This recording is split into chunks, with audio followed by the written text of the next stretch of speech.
I'm a little worried for complexity because Fnatic picks Centaur because Ohio is one of the best Centaur players in the world. I genuinely think he's definitely top 3 offlaners in my book out of all the players. So who would be also? I mean, Ice Ice Ice has got to be in that top 3. Yeah, I'd probably say Ice Ice Ice. I would say Zai as well. Zai, I think Ice, Universe Ice, is very, very good, but maybe a little bit behind that. Universe is, it's hard to say. Universe is super good too, and he plays better utility off lanes, I feel. That's true. There is just a difference in that. Yeah, in that Ohio's like a gank off lane. Like he is the best gank off lane, I think.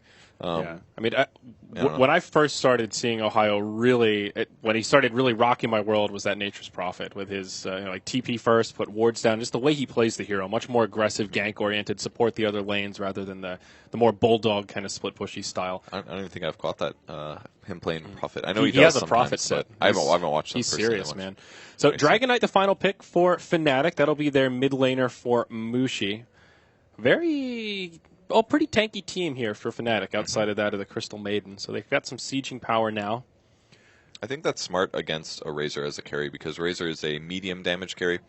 He doesn't do a massive amount of damage. Venomancer is not expected at all. This is a push lineup. Whoa.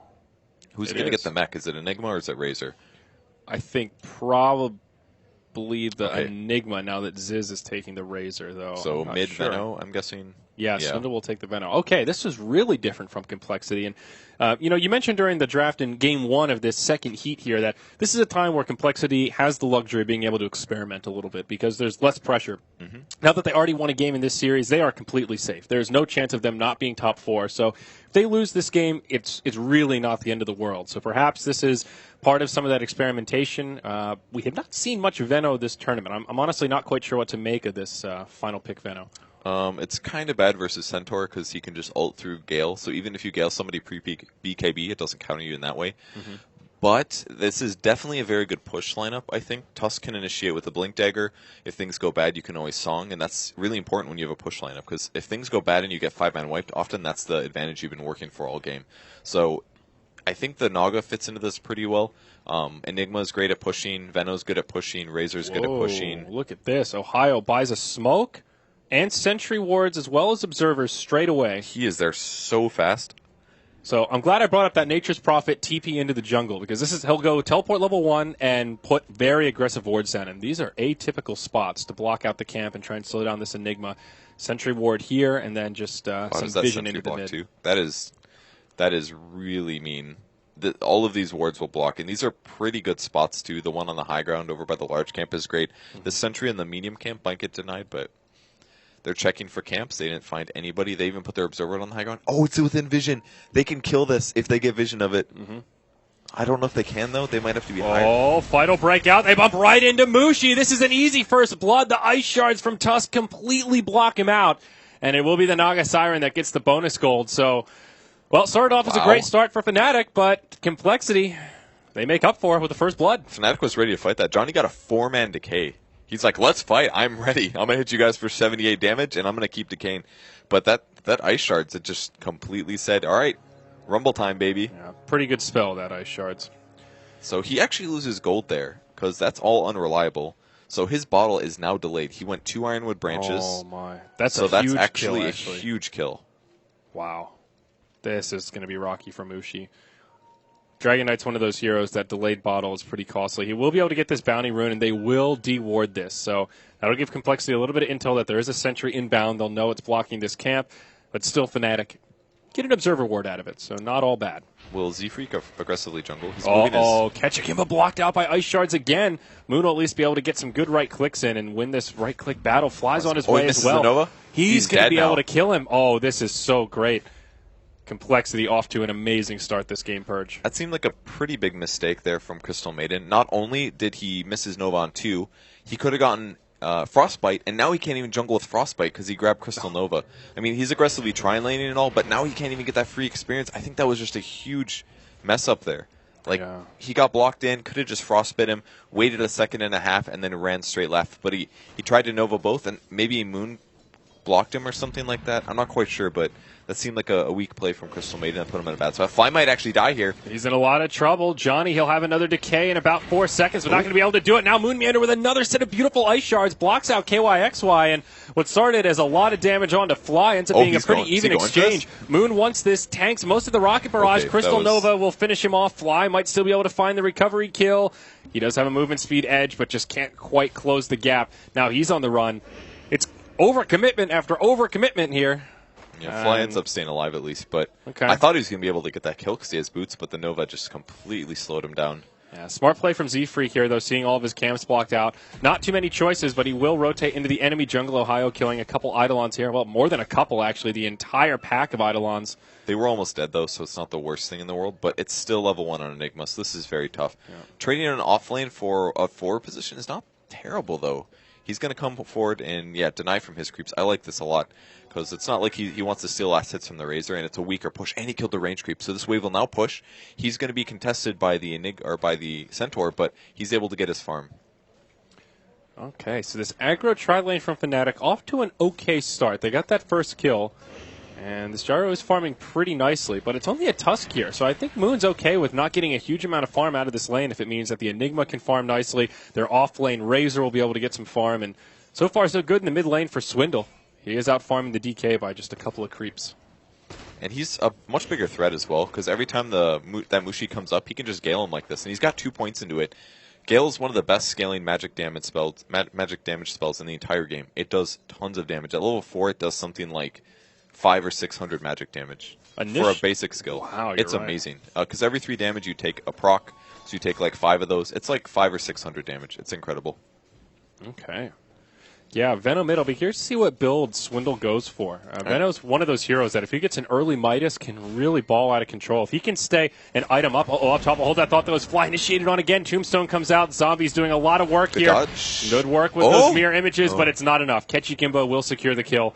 And that'll be another one on the scoreboard here for Fnatic. Man, I thought he was going to make that. As you use mirror image, you go invulnerable for a period of time, so he created some confusion. Yeah. Almost made it there. So level 5 with Veno. He just wanted the 2 points in Gale. That way he could harass Mushi a bit. Normally you see the max ward build. It's very, very common on Veno mid. But I guess he just wanted slightly more offensive potential versus Mushi. But he's actually dealing with it quite well. Dragon Blood makes a big difference. He's got that free 2 health regen to start things off. Yeah.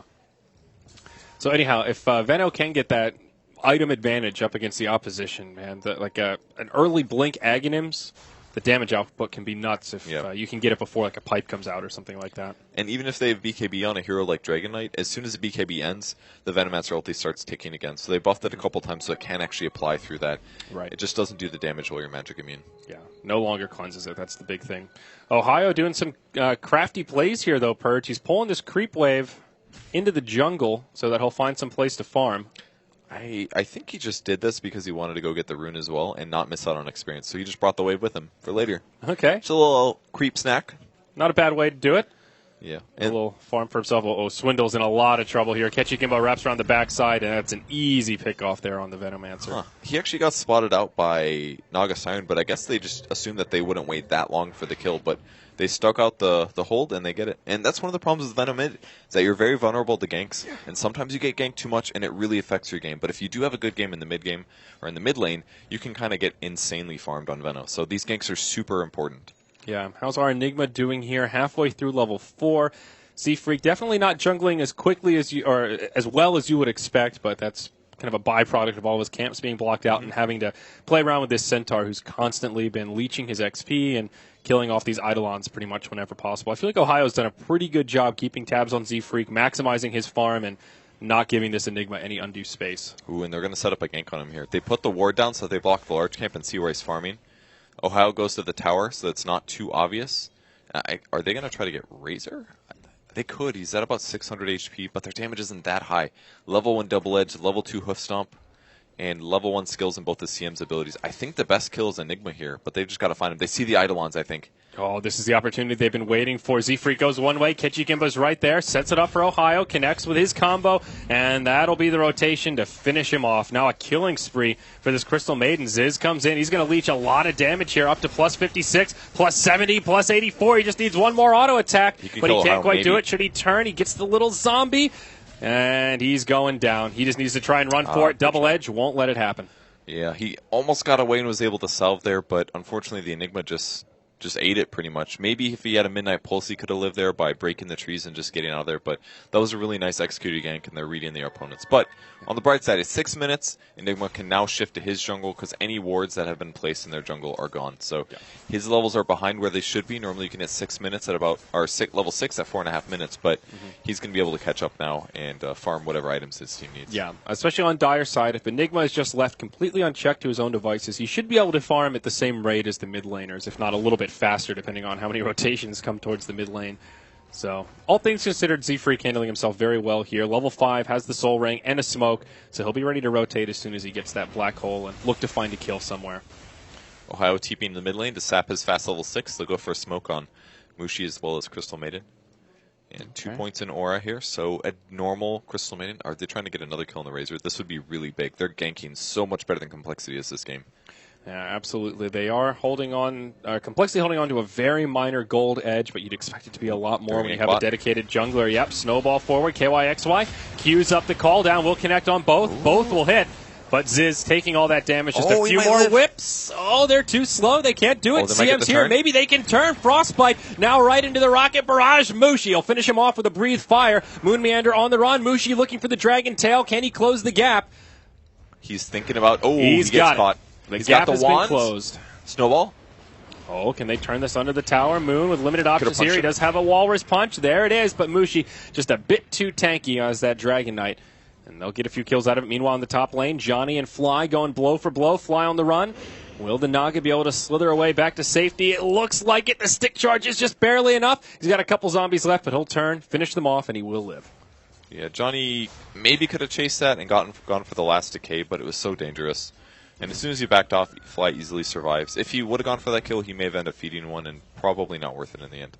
So, very wisely, Z-Freak shifting out of the jungle now. They're going to try to pressure the top tower because there's so much stuff going on bottom. He doesn't need to AFK farm right now. He needs to push the lane while farming. So, very important that he does this. Yeah. So, who's going for the mech here? I don't see much mech progression on either side quite yet. 8 minutes in. This is around the time when Enigma, having a good time in the jungle, should be able to be either completing the mech or just on the verge of grabbing it. They will, however, group up and push the tier 1 in the top lane with Black Hole at the ready. And here comes Fnatic. They want to defend. Mushi does not have Elder Dragon form, but he's got the Invis rune on. They don't see it. They go right for Z-Freak Dragon Tail to get things started. Johnny comes in. There's your tombstone, but Black Hole on 3. Z-Freak taking a lot of damage, but doing a lot in return. Unfortunately for Complexity, they just don't have the damage. It's a 2-0 in favor of Fnatic. They do get the tower, though. Enigma getting the last hit on that. That's almost worth it, and they defend their own. So it's very close to being worth it. If Ziz would have been able to escape there without getting caught, they would have been absolutely fine, but he went for the tombstone and their damage was gone and he needed it just back. He might have just been committed to getting slowed and there was no survival for him, so they just lost their damage. Maybe the mistake there was Swindle Melons TP'd out within vision range, and because of that, Fnatic immediately went top to defend because they knew they could get the swing. So maybe you could criticize them for that. It gave too much information. Yeah, now they will pressure the tier 1 up top. Looks like Complexity will just let it fall. They glyph it, but it will be a tower-for-tower exchange, though right there, Complexity down in the bottom lane. They make it a 2-for-1 around the map with superior positioning. Very nicely played there, and they're already pressuring the tier 1 here in the mid lane. Naga Illusions will intercept the creep wave, and they'll do what little damage they can before Fnatic react. They're actually just fully split pushing them right now. They're playing really well. Stampede? Used very defensively here. Ohio thinking that he was in danger. We'll just use it to make sure he doesn't get caught out. He was actually completely fine, but I don't know if they sensed the rotation. They thought the rotation from mid would have been there or not. Well, they're just lacking on vision right now, so you can kind of understand why he was nervous. They've got it's like they're there. They're somewhere in this general vicinity. They've got this ward here that gave them that little bit of intel to know that there are people nearby. Snowball mid. Yep, on to Ketchy Kimba. Needs one more hit. Will he get it? Oh, the frost.